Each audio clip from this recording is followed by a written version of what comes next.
We all want our lawns to be lush and green, but in many places, water is in short supply. I'm Danny Lipford with tips for today's homeowner. Stay tuned and we'll talk about watering without wasting right after this. Temperatures are warming up, but we're making it easy for you to chill out with our Today's Homeowner Beat the Heat giveaway. Enter now for your chance to win an Arctic Cove misting kit, the perfect solution to keeping things cool this summer, whether you're working around the house or lounging by the pool. The prize pack also includes some Stay Cool Today's Homeowner gear, perfect for your next barbecue or trip to the beach. Enter today at todayshomeowner.com/giveaway. No matter how you water your lawn and gardens, it's important not to waste this valuable resource.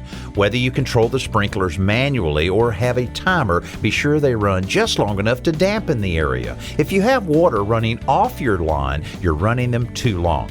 Time of day is also very important. Watering at night can promote disease because the leaves of the plant stay soaked overnight. If you water at midday, most of the water evaporates before it does any good, so the ideal time is early in the morning before the temperatures start to rise. The adjustments of sprinklers is also very important, so you water the lawn instead of the street. So check the pattern of any in-ground sprinkler heads. If you use movable sprinklers, take note of the positions in the yard where they're most accurate. I'm Danny Lipford with tips for today's homeowner.